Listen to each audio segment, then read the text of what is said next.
Ngayong panahon ng anihan, mahalaga na malinis at ligtas ang paligid ng ating mga puno ng niyog.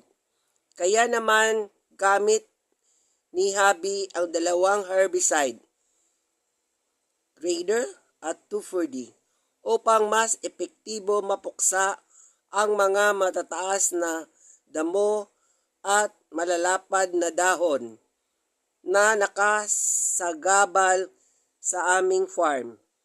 Ang kombinasyon ng Raider at 2,4-D nakakatulong para mas malinaw na makita ang mga nahuhulog na bunga ng niyog at mas madali ring magtrabaho sa paligid. Kapag kontrolado ang damo, mas ligtas at mas mabilis ang pag-ani. Kaya bago pa man dumating ang anihan, sinisiguro naming kontrolado na ang damo.